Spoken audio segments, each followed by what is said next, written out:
All right, we're back. Hello again. Kids are freaking awesome. I hope you did good on 8.5. Here's 8.6.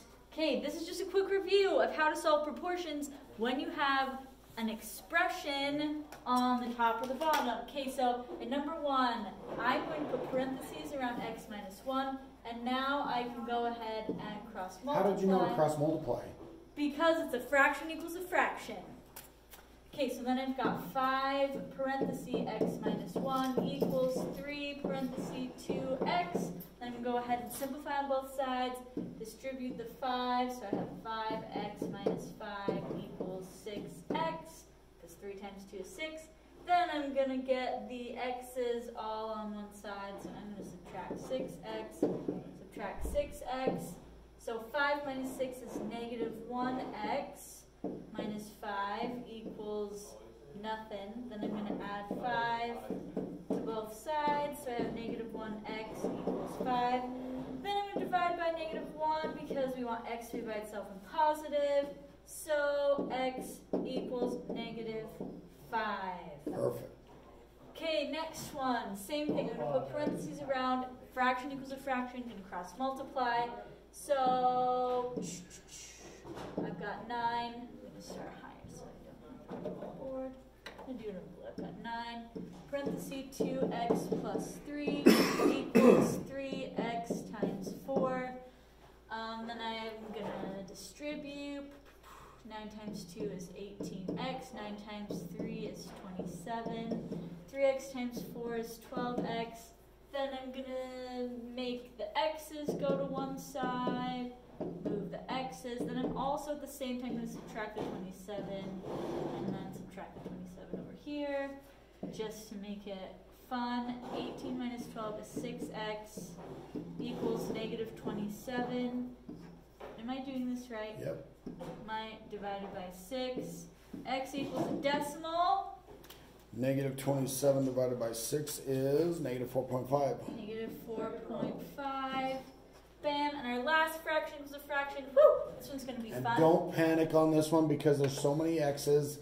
All you would do is just follow your rules. You are going to get some x squareds, but you'll see what happens to them.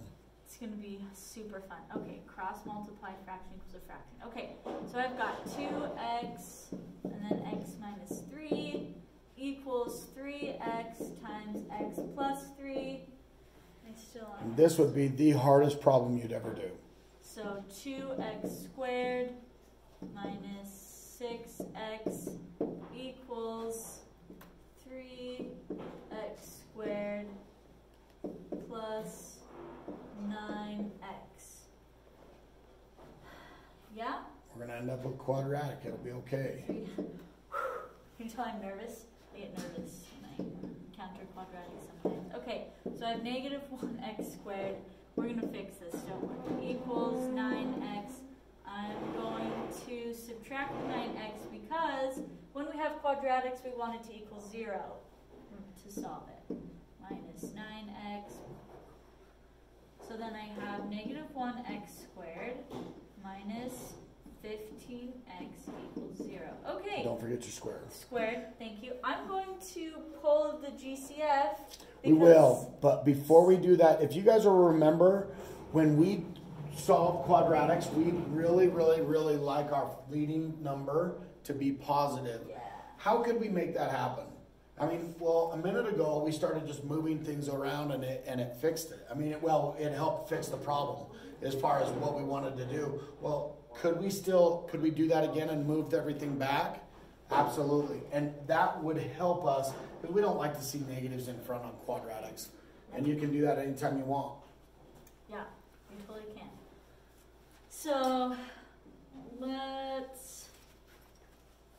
So if we move them back over, I would. Move them. So I'm going to add 15x. Remember, to move them, you can't just like pick them up. You got to actually plus 1x squared plus 1x squared. And then we do want to write them in our order that we really normally see, and x squared's first, and then the 15x. And Miss Perez said she was going to do vector. Yeah, I'm going to pull the GCF because that looks like the easiest. You could do the quadratic formula because we have a is 1, B is 15, C would be 0. But that would take a lot longer than this. Okay, so what I can pull out of each of these is an x. So I'm going to have 0 equals x, parenthesis, x plus 15. So I'm going to have two answers for x over here. I'm going to set them both equal to 0. So I've got x equals 0, and then I have x plus 15 equals 0. This one's already solved. So I'm going to subtract 15 from both sides. X equals negative 15 and x equals 0. Guys, we solved the quadratic. You did it. You guys did a great job. Okay, that's a review. And it's a review over doing what? Solving proportions. Okay, why do we do these?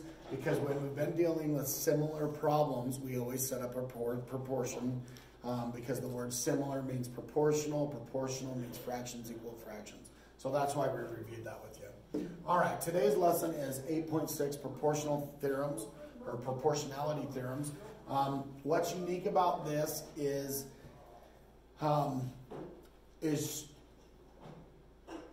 the really nice thing about this lesson is there are so many different ways you could do the problem, and you're going to get it right. It doesn't matter which way you do it. You just have to make sure that if you have two parallel lines, you have proportional triangles, or you have proportional segments. Because down here, I don't have a triangle, and I have parallel lines. That means the segments are going to be proportional. And so I'm going to try to set this up as easy as I can for you and as helpful as I can. One of the things you have to look at. Now here's the thing you have to look at. If they ever have a picture with a triangle and it's two parallel lines, if the numbers are on the parallel sides, you gotta split up your picture. Okay? Just remember that. If the two sides they give you are parallel and those are the numbers they give you, split your picture up. If they don't give you numbers on these sides and the numbers are only on the sides, not the parallel ones, then you're good to go. You can set up your proportions without separating your picture at all. I'm going to show you. So watch. I'm going to use colors to help us. If two parallel lines are in a triangle, creating two triangles, they are similar. Then this piece would be similar to this piece. So AB would be over ED. And that would be equal to, now I'm going to go to a different color, red. Then that would be to this. BC would go with DC. Now watch. If I chose AB first, I've got to come back on this side for BC. And that's going to go with DC. And that's going to be equal to, now watch, I'm going to go to a different color. And I'm going to go to green. Green sometimes doesn't show up very good on here, but I got to use a color. So watch, I'm going to use the whole piece. And then I'm about to use the whole piece on the other side. So green goes with green. So watch. AC over EC. And that is how you just use all the sides for the proportionality. Okay? The same thing happens with three parallel lines cutting just two other lines. So now we don't have triangles. We don't have triangles, but we do have proportional sides. So watch, I'm going to use this one. Goes with this one. So AB over DE is equal to, I'll go to a different color, BC goes with EF. Remember, it never matters what I pick first, it only matters what I start picking next.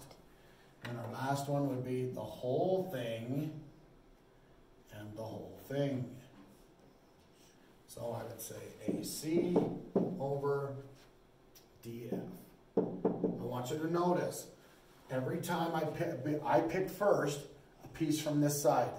So every piece from this side was on top. Okay?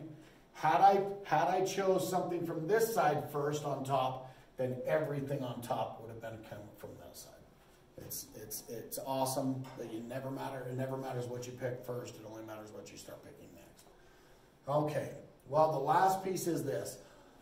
We can also get proportionality when we have an angle bisector. How do we know it's an angle bisector? Because the two marks are showing us that those two angles are congruent. As soon as we have two angles congruent inside of a triangle from an angle bisector, we've got proportionality. So watch. This one's a little bit different. So this one goes here. So FA will be over AQ. And that will be equal to, I'm going to go with blue. Now because I chose FA first, wouldn't have mattered, but because I chose FA first, then I got to choose the side FG. And that goes with QG. And that's how you set up those proportions. Okay? Just remember, things got to match up. The only time you have to separate your picture, the only time you'd ever have to separate your picture is if they actually gave you if they gave you numbers on these two sides. That's the only picture you might have to separate. Otherwise, you don't got to separate them. Okay? That's it. That's the lesson. And we'll go through some examples with you. Okay, this is just kind of restating what Mr. Lee said. The triangle proportionality theorem says that if TU is parallel to QS, and remember we don't need to separate it unless there are numbers here, then that means that RT is proportional to TQ, and RU is proportional to US, okay? So these two would be these two over this one. Okay, sorry, I'm saying this really bad. This one over this one is would be the same as this one over that one, okay? That's all that's saying, just like Mr. Lee said. And then the converse of the proportionality theorem is saying that if you have RT over TQ is equal to RU over US, then that means these two are parallel, okay? So that's just going backwards, saying, okay, if they don't have the parallel lines marked, but they have numbers here, and you divide them and they come out to be the same, then you can assume that they're similar triangles and that these are parallel. Perfect. You know what's really cool too is, like I told you, it never matters what you pick first, it only matters what you pick next.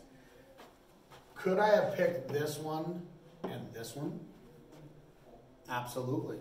Cool. But then this one would have went with this one. So you can set up your fractions that way too. I mean, you can go across, you can go this way. You just don't use the ones that are parallel. The only time you ever use those is if they give them to you, separate the picture. Okay? All right, well, we're going to test it. Let's see what happens. It says in the diagram, segment QS is parallel to segment UT. Well, that's awesome because then that tells us that the triangles have similar proportions. They have similar sides. And that means they have fraction equals a fraction for the sides. So ST is 6. QU is 9. Those two actually would match up if we wanted to.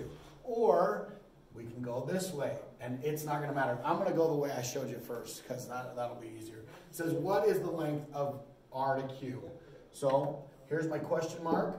I'm going to call that thing X, because there's no X on the picture. If there is an X on the picture, use a different letter. And here we go.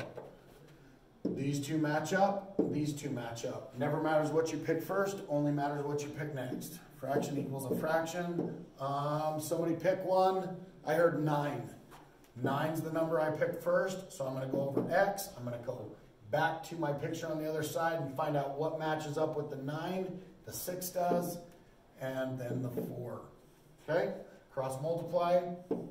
It's going to be 9 times 4 equals 6 times our x. And we are going to get 36 equals 6x divided by 6. And x equals 6. That means QR equals 6. And we are done. Awesome. Okay. Next example, we want to find the length of YZ. Okay, so this right here is our question mark, like Mr. Lee did. We're going to call that X. I'm just going to write X there. Okay, what if there's an X on the picture? Oh, shoot. Then I'm not going to name it X. I'm going to name it B for Brenna. Awesome. It's a cool letter. Okay, except for I'm going to make it lowercase so that it's not confused with the angles. Okay, so on this one, I'm going to do it a little bit differently than Mr. Lee did because I want to show you, because some of you might have been thinking, oh, but I wanted to do it this other way, okay? So we're going to do it that way. Okay, so because I've got two parallel lines here, I know that I've got two similar triangles, so I have proportion, so I can do fraction equals a fraction. So what I'm going to do is I'm going to say 35 goes with B, and 44 goes with 36. So those are going to be my fractions instead. You can totally do it this way. So I'm going to pick 35 first, and it goes with B, so it's going to be over B. Then it's equal to, okay, on this one, I've got to go back to the side that I went with. On the other one, we kind of went back to the triangle, and it just depends on how you match them up. So I started with 35, so I'm going to go back to this side. 44 is going to be on the top over 36. And now I can go ahead and cross multiply.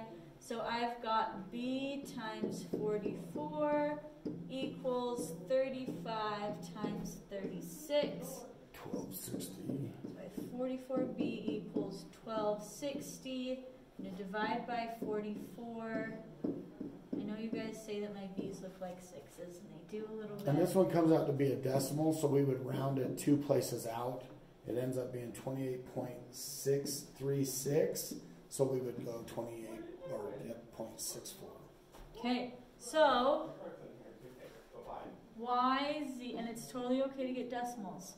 So YZ equals 28.64. Awesome. And I really like that she did it that way because that's the way I actually do mine normally. I want to add in, how come we didn't have to separate the picture? Well, because they didn't give us numbers on the parallel sides. The parallel sides just told us, hey, they're similar. So it works. All right.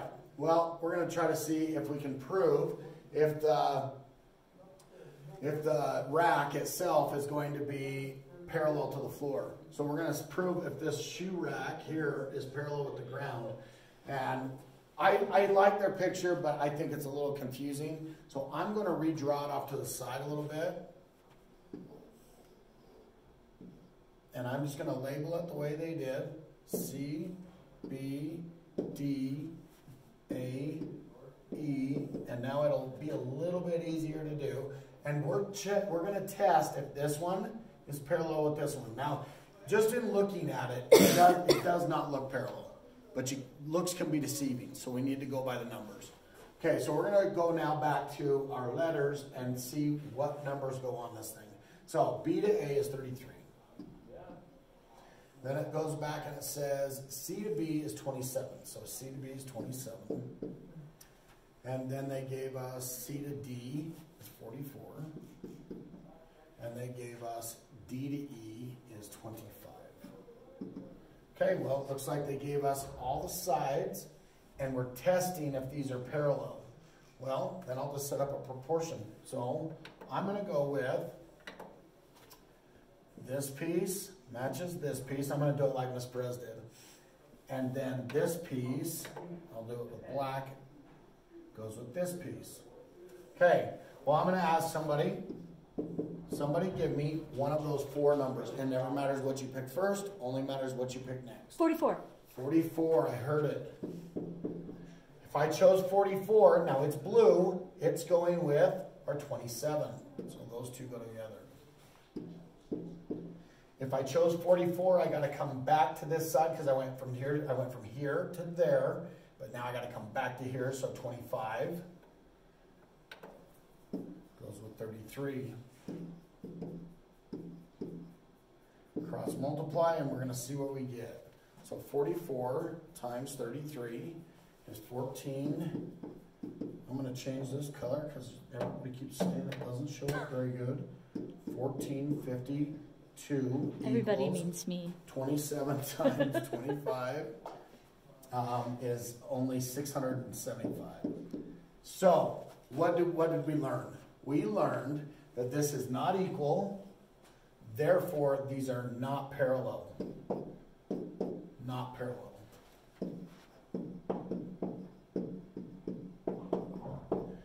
if they had been equal, then they would have been parallel.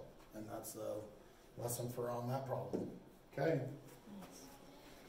Okay, same kind of thing. We're going to see and determine if PS is parallel to QR. Remember, if they are parallel, that means that the sides are going to be proportional, okay? So I'm going to do, okay, 40 goes with 50 and 72 goes with 90. Random number out of those? 72. Okay, 72 over 90. I'm going to see if that is the same as, I'm coming back to this side, 40 over 50. Let's cross multiply. 90 times 40 is 3,600. Yep. And then 72 times 50. 3,600. Yes. So, yes, they are parallel. Yeah, so remember, that's what the question asked. They asked, are they parallel? Well, yes, they are because the sides are proportional. So we did prove it. Yes. Pretty sweet. Okay, well, let's go on to this one. This one now is going to be working with just parallel lines, so more than two parallel lines, so 3 parallel lines, and then setting up those proportions. Remember what we talked about. So this piece might go with this one, or vice versa. Could it go with this one? Let me ask. Could it go with this one? Absolutely. Then red, this one, could go with this one. And then our last one is the entire length goes with the entire length. You just have to have pieces that match each other when you set up your proportions. That's what's so cool about this whole thing. Okay? So we're going to let Ms. Perez show you the first problem. Yes. Okay, so this is like a map, kind of a city. So it says angle 1, 2, and 3 are all congruent. Because those are all congruent, remember those are those corresponding? Is that what we call them? So those are corresponding. So because of that, we can assume that these streets are parallel. Main Street, 2nd, and South Main. Okay, so then GF is 120, it labels it 150, this one's 300. We want to find the distance HF between Main Street, this whole length right here. HF right here. Okay, remember, this whole length goes with this whole length, but we don't have the whole length piece here. So for me, because I think in smaller pieces, it's going to be easier for me if I find HG first, and then I can add that to 120 to find this whole length. That's how my brain is working with this problem. But that's what's so cool about these proportion problems. You can do it. You can do it any way you want. And that's why Ms. Perez likes to do it her way. So do the problem the way that you like it the most. Yeah, that's what I like. Okay, so for this one, I'm going to label it X because we don't have an X on the problem. First, okay, remember, because we have 3 parallel lines, we have proportions. So I've got my X right here goes with my 300, and my 120 goes with my 150. Perfect. Okay, so I'm going to start with X, and if I start with X, I'm going to put it over what it goes with, which is 300, and then equals